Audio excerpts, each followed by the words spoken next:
प्यारे बच्चों, मैं राजेंद्र गांधी अपने YouTube चैनल में आपका स्वागत करता हूं। अगर आपने इस चैनल को सब्सक्राइब नहीं किया है तो लाल रंग का सब्सक्राइब का बटन अवश्य दबा दें। आज की वीडियो में हम आपकी पाठ्य पुस्तक के 9वें पाठ के अभ्यास पर चर्चा करने वाले हैं, जिसका नाम है अहम अपि विद्यालयम गमिष्यामि, अर्थात मैं भी विद्यालय जाऊंगी या जाऊंगा। तो आइए आज का वीडियो शुरू करते हैं। अभ्यास का पहला प्रश्न है उच्चारणम कुरुत, अर्थात उच्चारण करो। सबसे पहले है अग्रिम दिने षड्वादने अष्टवर्षदेशीया अनुगृह्णातु भवत्सदृशानां गृहसञ्चालनाय व्यवस्थायै महार्घता काले अद्यैवास्या। यहाँ पर ये शब्द गलत है, इसको मैंने ठीक कर दिया है, करतल वादन सहितम। दूसरा प्रश्न है एक पदेन उत्तराणि लिखत, एक पद में उत्तर लिखो। सबसे पहला प्रश्न है गिरिजाया गृह सेविकाया नाम किम आसीत। गिरिजा की घर में काम करने वाले सेविका का क्या नाम था। उत्तर है दर्शना। किम के स्थान पर आ जाएगा दर्शना। अगला प्रश्न है दर्शनाया पुत्री कति वर्षीया आसीत। दर्शना की पुत्री कितने वर्ष की थी। उत्तर है अष्टवर्षीया या अष्टवर्षदेशीया, दोनों में से एक लिखना है आपने, कति के स्थान पर अष्टवर्षीया। अगला है अद्यत्वे शिक्षा अस्माकं कीदृशः अधिकार है। आज के समय में शिक्षा हमारा कैसा अधिकार है। उत्तर है मौलिक है, अर्थात मौलिक।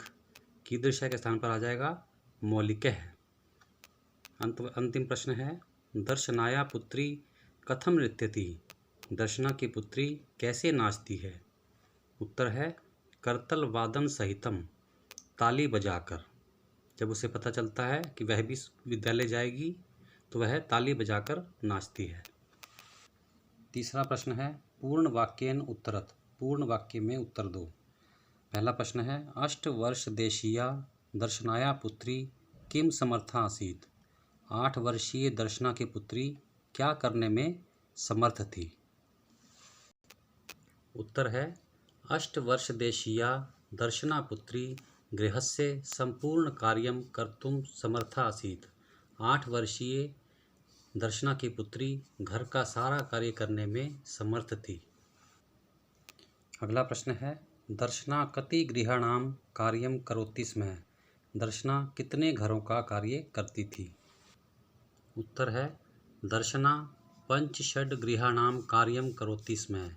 दर्शना 5-6 घरों का कार्य करती थी। अगला प्रश्न है मालिनी स्वप्रतिवेशिनीं प्रति किम कथयति। मालिनी अपने पड़ोसन को क्या कहती है। उत्तर है मालिनी स्वप्रतिवेशिनीं प्रति कथयति। मालिनी अपनी पड़ोसन से कहती है यत् काचिद अन्यां कामपि महिला कार्यार्थम जानासि तर्हि प्रेष्य। यदि तुम घर का कार्य करने के लिए किसी अन्य महिला को जानती हो तो भेज दो। अंतिम प्रश्न है अद्यत्वे छात्रा विद्यालये किम किम निःशुल्कम प्राप्नुवन्ति। आज के समय में छात्र विद्यालय में क्या क्या निःशुल्क अर्थात फ्री प्राप्त करते हैं। उत्तर है अद्यत्वे छात्राः विद्यालये गणवेशं पुस्तकानि पुस्तकस्यूतं पादत्राणं मध्याह्न भोजनं छात्रवृत्तिम् इत्यादिकं निःशुल्कं प्राप्नुवन्ति। आज के समय में छात्र विद्यालय में वर्दी, पुस्तकें रखने के लिए थैला, जूते, दोपहर का भोजन, वजीफ़ा आदि निःशुल्क प्राप्त करते हैं। अगला प्रश्न है रेखांकित पदाम आधृत्य प्रश्न निर्माणम कुरुत। रेखांकित पदों को लेकर प्रश्न निर्माण करना है। सबसे पहले है मालिनी द्वारम उद्घाटयति। मालिनी द्वार खोलती है। इसका प्रश्न बनेगा का द्वारम उद्घाटयति, कौन द्वार खोलती है। मालिनी के स्थान पर आ जाएगा का। और अंत में प्रश्नवाचक चिन्ह आएगा। अगला है शिक्षा सर्वेषां बालानां मौलिकः अधिकारः। शिक्षा सभी बच्चों का मौलिक अधिकार है। इसका प्रश्न बनेगा शिक्षा केषां मौलिकः अधिकारः। शिक्षा किन का मौलिक अधिकार है। सर्वेषां बालानां की जगह आ जाएगा केषां। अगला है दर्शना आश्चर्येण मालिनीं पश्यति। दर्शना आश्चर्य से मालिनी को देखती है। इसका प्रश्न बनेगा दर्शना आश्चर्येण कां पश्यति। दर्शना आश्चर्य से किसको देखती है। मालिनीं के स्थान पर आ जाएगा कां। अगला है दर्शना तस्याः पुत्री च मिलित्वा परिवारस्य भरण पोषणं कुरुतः स्म। दर्शना और उसकी पुत्री मिलकर परिवार का भरण पोषण करते थे। इसका प्रश्न बनेगा दर्शना तस्याः पुत्री च मिलित्वा कस्य भरण पोषणं कुरुतः स्म। दर्शना और उसकी पुत्री मिलकर किसका भरण पोषण करते थे। तो परिवारस्य के स्थान पर आ जाएगा कस्य। पांचवा प्रश्न है संधि विच्छेदम पूरयत। संधि विच्छेद पूरे करने हैं।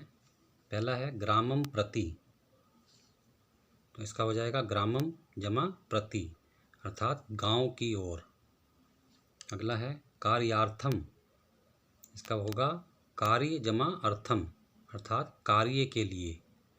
अगला है करिष्यत्येषा, करिष्यति जमा एषा अर्थात यह करेगी। अगला है स्वोदर पूर्ति, इसका होगा स्व जमा उदर पूर्ति अर्थात अपना पेट भरना। अगला है अप्येवम, अपि जमा एवं अर्थात क्या इस प्रकार। छठा प्रश्न है समानार्थक पदानि मेलयत। समान अर्थों वाले पदों को मिलाना है। समानार्थक पद वे पद होते हैं जिनका अर्थ एक जैसा होता है। सबसे पहले है आश्चर्येण, इसका मिलान होगा विस्मयेन। आश्चर्येण विस्मयेन अर्थात हैरानी से। उल्लासेन प्रसन्नतया अर्थात प्रसन्नता से, खुशी से। अगला है परिवारस्य कुटुंबस्य अर्थात परिवार का। आगे है अध्ययनस्य पठनस्य अर्थात पढ़ने का। कालः समय है अर्थात समय। अगला प्रश्न है विलोम पदानि मेलयत। विलोम पदों को मिलाओ। विलोम पद वे पद होते हैं जिनका अर्थ दिए गए पदों से उल्टा होता है। तो आइए इस प्रश्न को हल करते हैं। सबसे पहले है क्रेतुम, खरीदने के लिए। इसका मिलान होगा विक्रेतुम, बेचने के लिए। श्वः, आने वाला कल। हय्यः, बीता हुआ कल। अगला है ग्रामम, गांव को। और उत्तर इसका विलोम पद होगा नगरम, नगर को। समीपस्थम, जो पास स्थित हो। इसका विलोम पद होगा दूरस्थम, जो दूर स्थित हो। पृच्छति, पूछता है। और इसका विलोम पद होगा कथयति, बताता है। मिलान करने के बाद में इस तरह से आपने लिखना है। अगला प्रश्न है विशेषण पदैः सह विशेष्य पदानि योजयत। विशेषण पदों के साथ विशेष्य पदों को जोड़ना है। सबसे पहले है सर्वेषां बालकानां अर्थात सभी बालकों का। मौलिकः अधिकारः अर्थात मौलिक अधिकार। एषा अल्पवयस्का अर्थात यह छोटी आयु की बच्ची। सर्वकारीयम, इसका मिलान होगा विद्यालयम के साथ अर्थात सरकारी विद्यालय। अगला है समीपस्य विद्यालय अर्थात समीप के विद्यालय में। अगला है सर्वासां बालिकानां, सभी बालिकाओं का। निशुल्कम, मुफ्त। गणवेशम, वर्दी। निशुल्कम गणवेशम, मुफ्त वर्दी। प्यारे बच्चों, यहाँ यह ध्यान देने योग्य बात है कि सर्वेषां पुल्लिंग शब्द है, इसलिए इसका मिलान हमने पुल्लिंग शब्द से किया है और सर्वासाम स्त्रीलिंग शब्द है और उसका मिलान हमने स्त्रीलिंग शब्द से किया है। इसी के साथ आज का अभ्यास कार्य समाप्त होता है। अगर आपने इस चैनल को सब्सक्राइब नहीं किया तो अवश्य कर लें। धन्यवाद। आप सबका कल्याण हो।